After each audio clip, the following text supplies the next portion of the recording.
Hey, yo, the views and opinions expressed by Zip is not always the views and opinions held by Zip. Sometimes they come from the cat. The cat doesn't identify as a cat. I believe it's a pit bull. So around here, we refer to it as pit cat. In this video, I'm about to show y'all, right, how 2 years ago I proved that Bimmy was the confidential informant known as Music.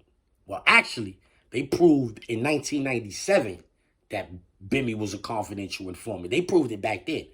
I'm the one who came to the internet and showed y'all this is how they proved it, you heard? And I'm about to show y'all again because it's now a hot topic on the internet again. And so people like, yo, where the paperwork? I'm about to show y'all right now, you heard? So check it out. This is how it went down, right? One of my mans from Queens, he pulled up on me. He gave me some paperwork. Yo, Bimmy name all in his paperwork, you heard? I see he running around with that dude from uptown that be trying to slander you and all of that. Well, now you got some dirt on his man, you heard? All right, boom, let's get to that. I read said paperwork. The man say, yo, Music is Bimmy. Now, that been going on upstate in New York prisons that, yo, Bimmy is Music and all of that. You been hearing them whispers and all of that for a long time up north, you heard? In the streets in Queens, we heard Troy Singleton, Big Nose Troy, was violating Bimmy, calling Bimmy a rat, putting hands on him, all kinds of things, you heard? These is the rumors that was circulating in the streets. If you never saw no paperwork on a man, though, you can't just say a man is a rat. If you never saw the paperwork, you can't be calling no man a rat. Or unless, if you saw him tell on somebody, you heard it with your own ears, a man tell on somebody, then you don't need to see no paperwork, respectfully. But if you didn't see or hear a man tell on somebody, then you have to read it in some paperwork in order to call that man a rat. So with all of that being said, we had never saw the paperwork with the nigga Bimmy and none of that in the Music situation. We had never seen that, you heard? But then I got my hands on it, you heard? And so I get on the internet and I'm making a stink about it, you heard? And so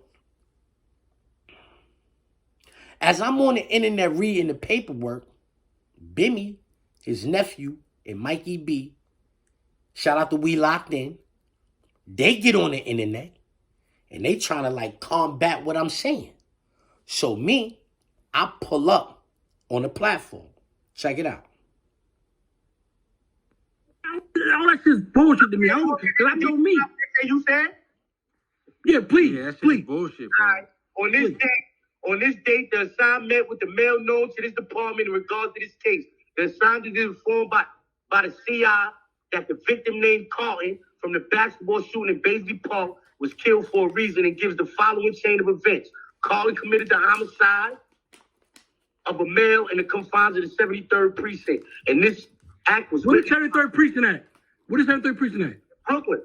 Okay, then what we talking about, bro? Carlton got killed in Queens. See, you don't know what's going on, bro. You make this shit up. Homicide of a male in the confines of the 73rd precinct, and this act was witnessed by or was over a female named Shamina Brooks. Carlton was identified by members of the 73rd squad as one of the perpetrators in the homicide. One arrest is effected in regards to this case, and Carlton is an outstanding perpetrator until his death. Carlton believes that Shamina Brooks assisted the detectives in identifying him as a perpetrator in the Brooklyn homicide. Carlton puts a contract out on Shamina Brooks. On 9/2/1994, Shamina Brooks... Hey, bro. All that happened. You reading something. Listen. You saying the 73rd precinct. They have nothing to do with Queens. Yo, bro. Listen, bro. Niggas got shot in that park. And they saying that you said you saw Troy. Mm-hmm. You said you saw Troy. Who I said that to?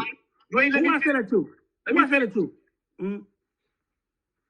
Hey, yo, man, that's the indictment numbers, bro. You ain't... All right, we're gonna pull that up. We're gonna get to that. Let me say something to you. That you don't know. Hold on. Let me tell you something. Bro, we gonna talk and we're gonna talk over each other.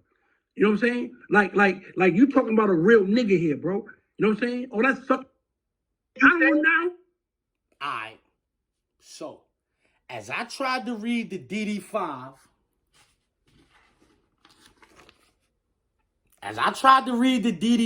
right? Y'all see I was cut off.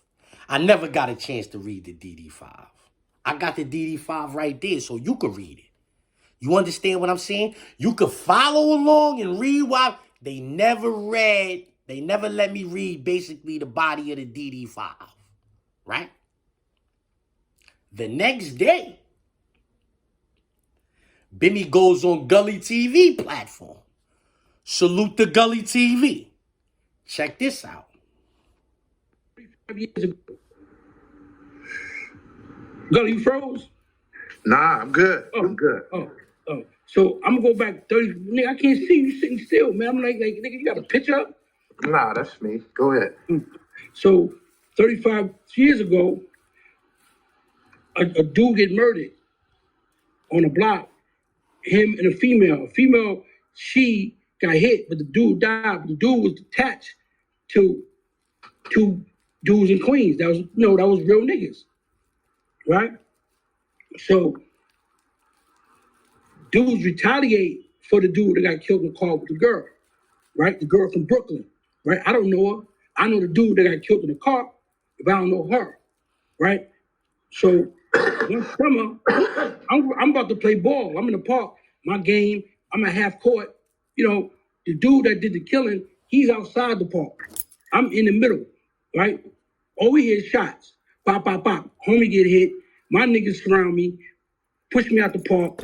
I see a certain dude kneeling who I learned later on who implicated me that I was there when he got arrested because that was his man that got killed in the park. That was his man. I don't know that dude. I don't know him, but I know that dude because he used to work for me. Right? So I said, yo, come with me. So he looking at me like he see a ghost. He's scared, like, I don't trust this nigga. I ain't going with you. You know what I mean? So nigga ain't coming with me. Cool, we left. Weeks later, I'm in my building. I come out, police waiting for me. You know what I'm saying? So boom, they wait for me. They stop. They say, listen, we spoke to you, Bimmy. What's up? Right? He said, the word on the streets that Troy did this, to. I said, yo, bro, I'm not in the streets. You know what I mean? I do music. It's my first start doing music. I said, I do music. That's my exact word. Left. Right? So now, if motherfucking no street work, police work, they got a scrapbook. They got to say everybody interview, everything. You know what I'm saying? So boom. Dude that sent that appeal paper out. Is Mark Pearson. So now, you heard what Bimmy just said right now, the story that he just told? How ironic is it that the confidential informant in this DD5 told that same story? I mean, if he would have let me read the paperwork on the internet the day before, and then he said the same story, okay, cool. You know, it's like, but you never heard me read this to jog your memory or none of that. You just said this story right here without having heard it. You told the police out your own mouth you do music. This confidential informant is codenamed Music.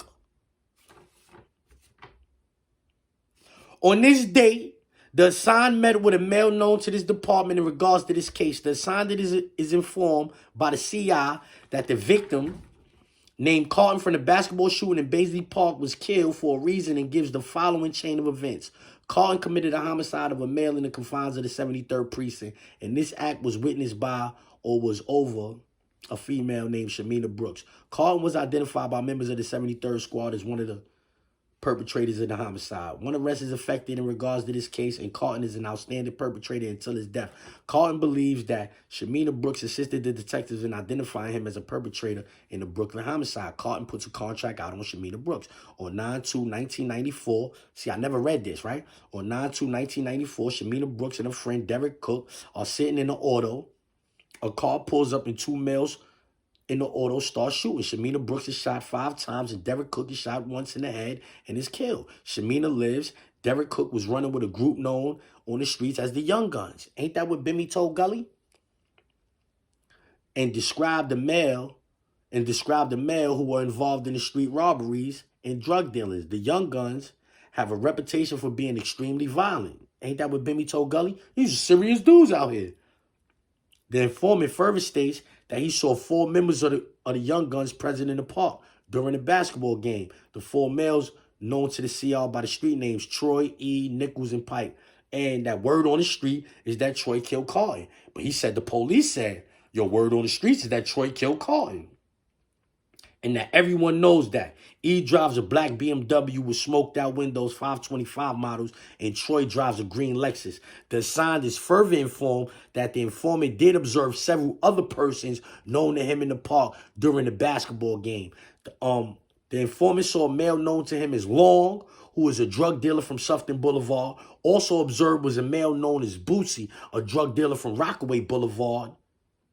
Bootsy was seen just outside the park after the shooting, looking for his niece, and then escorting a young girl southbound on 155th Street. The case is active. So you remember when he said he seen the dude who later on he found out that that's the dude that implicated him? That's Bootsy. His real name is Scott Fleming. We about to get into that in a minute. You know what I'm saying? But hold on, though.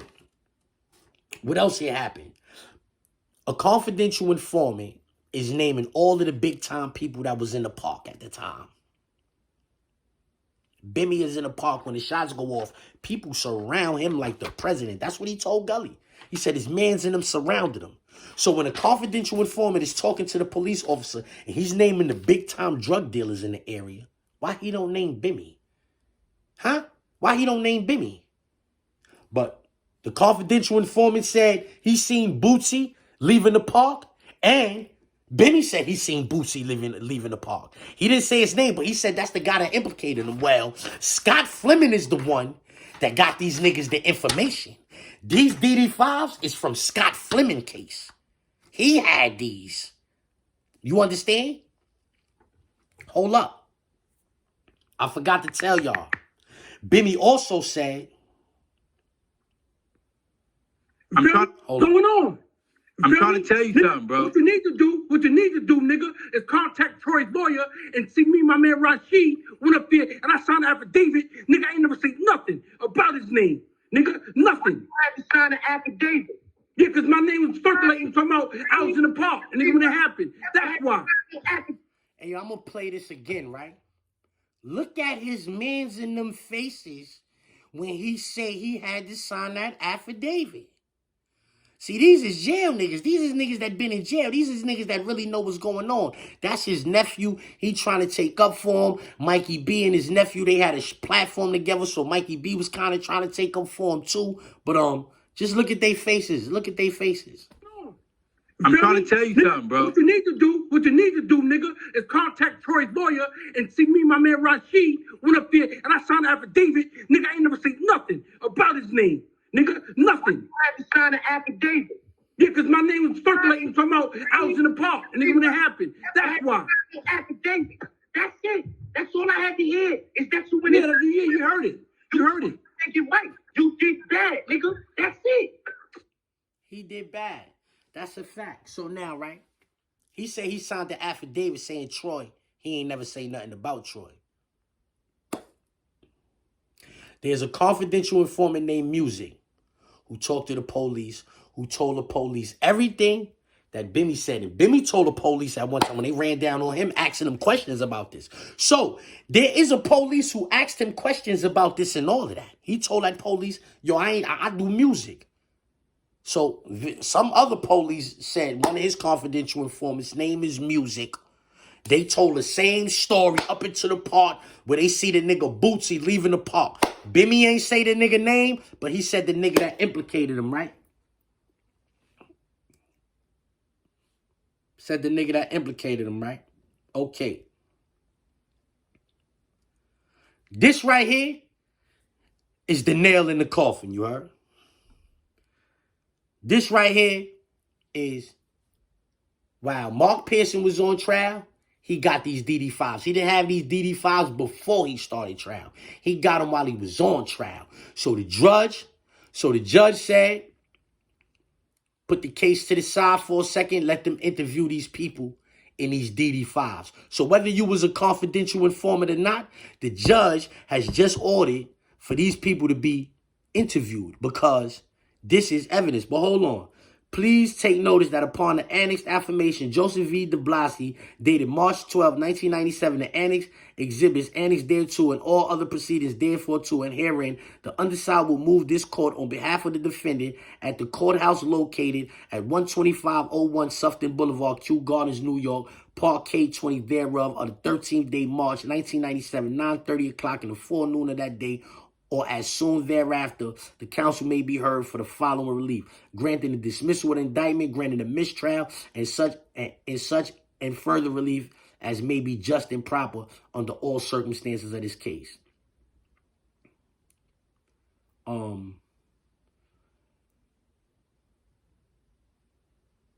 On March 7th, 1997, after the people rested during the defense case, I was contacted by my client who indicated that an inmate at Rikers Island facility named Scott Fleming wished to speak with me in regards to the Mark case. On March 8th, 1997, my investigator, Arthur Griggs, went to Rikers Island and spoke to Scott Fleming in the presence of Fleming's attorney, Scott Brettenschneider.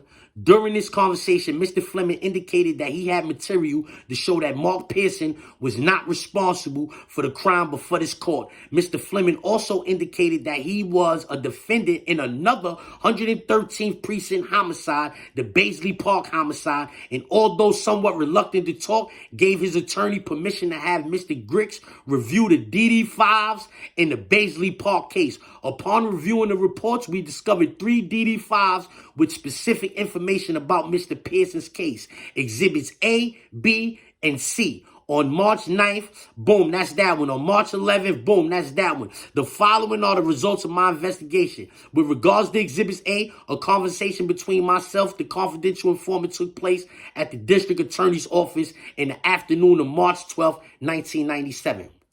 Mind you, that's a whole different confidential informant that was working for the DEA. We could get into that too. But they didn't just interview one confidential informant. They interviewed 2 confidential informants. We scroll down. They went back to see Scott Fleming. And then they got Exhibit E as an interview by Detective Hendricks of a confidential informant named Music. Music's real name, according to the district attorney's office, is James Anthony. Assistant District Attorney Goldstein also provided his NICET number and last known address. As of Wednesday, March 12th, he had not been located but is apparently in the area and attempts are continuing. In 1997, in the courtroom in Queens, New York, a lawyer said that Bimmy was James Anthony because the DA told him that. When that man put that in that appeal paperwork, he was using something that was a matter of the record. You are not going to put in your appeal. You have life in jail. You're not putting nothing in your appeal that is not a part of the record because that alone can get your appeal dismissed. This is how that man knew who the confidential informant known as Music was. Y'all be want to know how dudes got any paperwork on a confidential informant? Because a judge ordered the DA to tell the defense who it was so that they can interview him because he made statements that could have freed a man. Let's get to that. Now, what I'm gonna do is for the rest of the weekend, I'm gonna be on here like further explaining this shit in case any of y'all is still lost. So I'm gonna be checking the comment sections. I want to see what type of we eating y'all doing now. Y'all talking about y'all want to see the paperwork and all that. Well, there you go. Let's get to that.